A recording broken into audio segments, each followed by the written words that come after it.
ஏற்றுக்கொண்டேன். அந்த நாட்களில் ஆண்டவர் வந்து நான் இந்து குடும்பத்தில் இருந்ததுனால எங்கள் பரம்பரையில் யாருமே இயேசுவை அறியாதவங்க.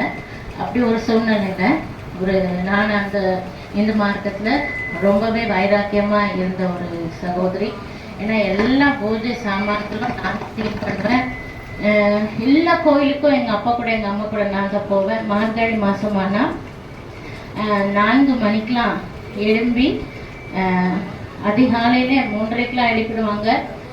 நான் மட்டும் அந்த சில் தண்ணியில் குளிச்சுட்டு 4 மணிக்கெலாம் எல்லா கோயில் அங்கே இருக்கிற சரௌண்டிங்கில் இருக்கிற கோயிலுக்கெலாம் போய் பூஜை பண்ணிவிட்டு அதுக்கப்புறம் 8 மணிக்கு வந்து பஜனையில் உட்காந்துட்டு 8:30 மணிக்கு பஜனையை முடிச்சுட்டு தான் ஸ்கூலுக்கே கிளம்பி போவோம். அந்த மாதிரி ஒரு அதில் என் குடும்பத்தில் நான் மட்டும்தான் அந்த காரியத்தை செய்வேன். எங்கள் அப்பா எனக்கு ரொம்ப ஹெல்ப்ஃபுல்லாக இருப்பார். இப்படி எல்லா விதத்தில் இருந்த என்ன ஆண்டவருடைய வார்த்தையின்படி பக்தி உள்ளவனே தேவன் தனக்குன்னு தெரிந்து கொண்டார் சொன்ன மாதிரி 91வது வருஷத்தில் அப்போது நான் எங்கள் அத்தை வீட்டுக்கு போகக்கூடாது, நான் வந்து படிக்கணும் அப்படின்னு ஒரு சூழ்நிலையில் இருக்கப்போ நான் +2 போகிற டைம் அந்த டைமு. அப்போ வந்து இல்லை நீ கண்டிப்பாக வரணும்னு எங்கள் அப்பாட்ட கேட்டு என்னை அழைச்சிட்டு போயிட்டாங்க. ஆனால் அதுக்கப்புறம் தான் தெரிஞ்சது தேவனுடைய சித்தம். ஆண்டவருடைய பெரிதான கிருபையினால் அங்கே ஒரு ஆன்ட்டி எனக்கு ஆண்டவருடைய வார்த்தையை சொன்னாங்க. அப்படி சொல்லும் போது நான் அவங்களோட கேள்வி கேட்டேன், உங்களுக்கு நிறைய தெய்வம் இருக்காங்களே, யாரை நீ தெய்வமாக நினைக்கிறான்னு கேட்டாங்க. அப்போ நானும் கேட்டேன், உங்களுக்குள்ள நிறைய தெய்வம், மாதா சொல்கிறீங்க, அந்தோனியா சொல்கிறீங்க, நிறைய தெய்வம்லாம் இருக்கிறாங்களே, அப்போ நீங்கள் மட்டும் சரியான ஒரு ஆராதனை செய்கிறீங்களா அப்படிங்கும் போது அவங்க வந்து வாக்கிலேருந்து எனக்கு எடுத்து சொன்னாங்க. மரியாள் வந்து ஒரு வணக்கத்துக்குரியவங்க. அவங்க இயேசு பரிசுத்தமான தேவனை பெற்றெடுத்த பிறகு அவங்களுக்கு அவரோட சகோதரர்கள் சகோதரிகள் இருந்தாங்க அப்படின்னு சொல்லி ஒரு சூழ்நிலை அவங்களுக்கு வந்துச்சு. அந்த மாதிரி ஒரு சூழ்நிலையில் அவங்க இருந்தாங்க. அப்போ அவங்க சொன்ன வார்த்தை கர்த்தருடைய வார்த்தையை நான் விசுவாசம். எனக்கு ரொம்ப நேரம் சுவிசேஷம் சொல்லவே இல்லை. ஆக்சுவலாக அவங்க என்னோட கூட ஒரு 2 நிமிஷம் கூட பேசியிருக்க மாட்டாங்க. லீதியாளின் இருதயத்தை கற்றுட்டு இருந்த மாதிரி என்னுடைய இருதயத்தை கற்றுட்டு இருந்தா. அல்லேலூயா. அந்த மாதிரி ஆண்டோடைய வார்த்தையை நான் எடுத்துட்டு ரட்சிப்பை பெற்றுக்கொண்டேன். 6வது நாளில் கர்த்தரை மாற்றிச்சேன். எப்படின்னா அந்த காம்பவுண்ட்ல வந்து, ஏன்னா அந்த காம்பவுண்ட்ல வந்து ஒரு 4-5 வீடு கிறிஸ்டியன் வீடு. அப்ப எங்க அத்தை வந்து நான் எங்க மாறிட போறேன்னு ஒரு பயத்தினால அவங்க என்னை வந்து எங்கேயுமே அலோவ் பண்ண மாட்டாங்க, ஜெபத்துக்குலாம் போக அலோவ் பண்ண மாட்டாங்க. ஆனா நான் என்ன செய்வேன், அவங்க ஆஃபீஸ் போன உடனே அங்க யாரு ஜெபிக்கிறாங்கன்னு பார்த்துட்டு அவங்க வீட்டுக்கு போய் அந்த ஜெபத்துல கலந்துப்பேன். இவங்க முடிச்சோன்னா அடுத்த வீடு. இப்படி நான் என்னோட இருதயம் கர்த்தரை ஆர்வமா தேட ஆரம்பிச்சது. அந்த நாட்கள்ல ஆண்டவர் என்னை ரட்சிக்கப்பட்டு இயேசுன்னு அறிந்து 6வது நாள்ல கர்த்தரை என்னை அபிஷேகித்தா. அதுக்கப்புறம் எங்க அத்தை வந்து என்ன ஜெபிக்க கூடாதுன்னு ரொம்ப கட்டுப்படுத்தினாங்க. ஆனாலும் 5 இரவு கர்த்தர் எனக்கு தரிசனம் கொடுத்தாரு. அந்த தரிசனத்தின்படி, அந்த தரிசனம் என்னெல்லாம் நான் சொல்லணும்னா கொடுத்து 10 நிமிஷம் எனக்கு போகாது. ஆனாலும் நான் சுருக்கமா சொல்றேன். அந்த கொடுத்த தரிசனத்தின்படி இந்த நாள் வரைக்கும் ஃபர்ஸ்ட் நான் சைல்டு எவாஞ்சலிசம் படிக்க அழைச்சு கொண்டு போனாரு. அங்க சிறுவர் மத்தியில ஊழியத்தை செய்ய, வாலிபர் மத்தியில ஊழியத்தை செய்ய, இன்னைக்கு சபைக்கு ஊழியத்தை செய்ய ஆண்டவர் என்னை வைத்திருக்கிறார். அநேக இடங்கள்ல கர்த்தர் பயன்படுத்தி கொண்டிருக்கிறார். அது மாத்திரம் இல்ல, அந்த நாட்களை எனக்கு 1 வருட காலம், அதாவது எங்க அத்தை வீட்டுல இருந்து நான் வீட்டுக்கு வந்த பிறகு எங்க அத்தை பயந்துட்டு என்னை உடனே கொண்டு வந்து எங்க வீட்டுல விட்டுட்டாங்க. ஏசப்பாவோடய போயிட்டு ஏசப்பா மேல ரொம்ப சொல்லிட்டு கொண்டு வந்து வீட்டுல விட்டாங்க. ஆனா என்னோட இருந்தவர் பெரியவர் இல்லையா, அவர் என்ன செஞ்சாரு, அதிகாலை 4 மணிக்கு என்னை எழுப்பிடுவார். 4 மணிக்கு எழுந்து அன்னைக்கு எனக்கு சரியா ஜெபிக்க கூட தெரியாது. ஆண்டவர் அந்நிய பாஷையில துதிப்பேன். அப்ப எங்க வீட்டுல பாத்தீங்கன்னா ஃபுல்லா விக்கிரக போட்டோ நிறைய. இந்த லாஸ்ட்ல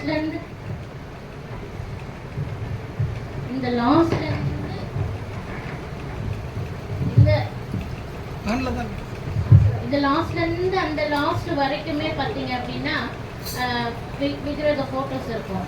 அப்ப நான் அதுக்கு முன்னாடி உட்கார்ந்து ஜெபம் பண்ண, ஆண்டவரே எங்க வீட்டுல இருக்கிற இந்த விக்கிரகத்தை எல்லாம் நீங்க என்ன பண்ணுங்க, அக்கினி செய்யுங்க, சுட்டெறிங்க அப்படின்னு சொல்லி அக்னினால சுட்டறிங்க சொல்லி நான் ஜெபம் பண்ணிட்டு இருப்பேன். தினந்தோறும் அதுதான் என்னுடைய ஜெபம். எங்க அப்பா திட்டுவாங்க, 4 மணிக்கு எழுந்து நீ என்ன பண்ற, படு அப்படி சொல்லுவாங்க. ஆனா என்னை யாரால கண்ட்ரோல் பண்ண முடியல. எங்க அப்பா சொல்லுவாங்க, உன்னை என்னால அடிக்க முடியல, உன்னை எதுவும் திட்ட முடியல என்னால அப்படி சொல்லுவாங்க. பாருங்க, ஆண்டவர் ஒரு நாள் எங்க அம்மாவுக்கு அந்த தரிசனத்தை கொடுத்தார்.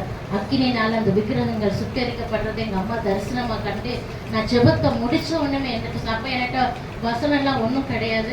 அப்போ அந்த ஆல் இண்டியா ரேடியோல வர ஒரே ஒரு அந்த விஸ்வவாணியில அந்த 5 மணிக்கு 5:30 வர அந்த மெசேஜ் தாண்டி உட்காந்துருப்பேன். 1 மணி நேரம் நல்ல ஆண்டோட சமுத்திர சோழ அந்த வார்த்தை கேட்க அவ்வளோ ஆவலா உட்காந்துட்டு இருப்பேன். அப்புறம் எனக்கு பைபிள் வேணும், என்கிட்ட ஒரு புதிய ஏற்பாடு கொடுத்தாங்க. அந்த புதிய ஏற்பாடை கொஞ்ச நாள் வாசிட்டு எனக்கு முழு பைபிளும் படிக்கணும் ஒரு ஆசை. அதுக்கப்புறம் ஒரு ஆன்டி மூலமா அந்த முழு பைபிளை வாங்கி அப்பவே ஆண்டவர் என்னோட பேச ஆரம்பித்தார். எனக்கெல்லாம் அந்த கிரியல் சத்தியெல்லாம் ஆண்டவர் எவ்வளோ 1 வருஷம் சர்ச்சு கான்டெக்டே கிடையாது.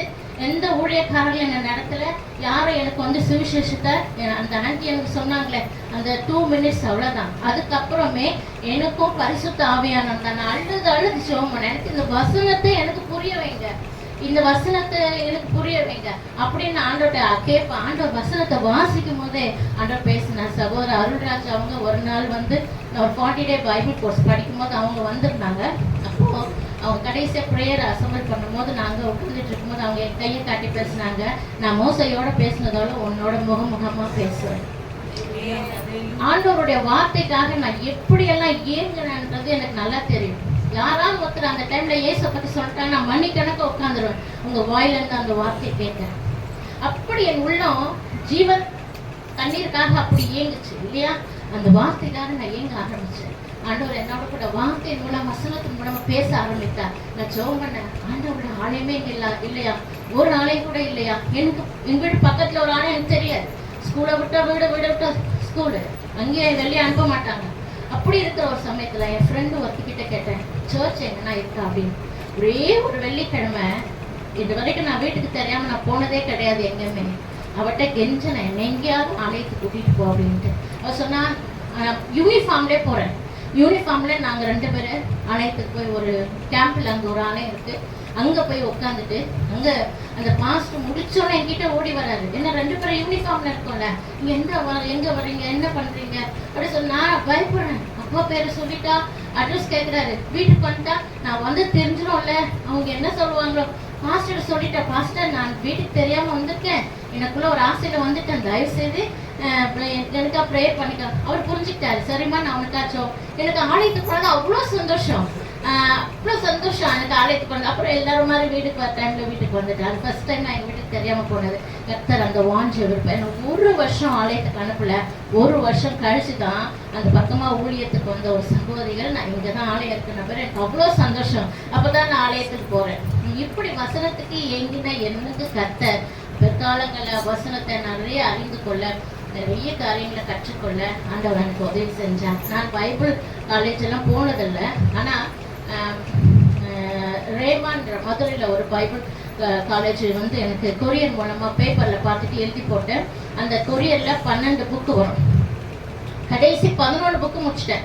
12வது புக்கு முடிச்ச உடனே எனக்கு அந்த ஒரு ஆர்டினேஷன் கொடுக்குறேன், நீங்கள் அங்கே வரணும், உங்களுடைய ஆன்சர்லாம் ரொம்ப நல்லா இருக்குமா, நல்லா என்னை என்கரேஜ் பண்ணி நீங்கள் ரொம்ப அழகாக எங்களுக்கு கோச்சிங் ரொம்ப நல்லா இருக்குது, உங்களுடைய அந்த அவங்க கேட்குற கொஸ்டின்ஸ்க்கு நான் ஆன்சர் எழுதுறேன் பாருங்க, அதெல்லாம் அவங்களுக்கு ரொம்ப பிடிச்சி போய் எனக்கு அடுத்த வருஷமும் எனக்கு வேற ஒரு ஹையர் ஸ்டடிக்கு எனக்கு புக்ஸ் எல்லாம் அனுப்பி எல்லாம் சொல்லிட்டு இருந்தாங்க. ஆனால் அந்த லாஸ்ட் புக்கு வந்து அன்னைக்கு அது எப்படி மறைஞ்சு போச்சுன்னு எனக்கு தெரியல.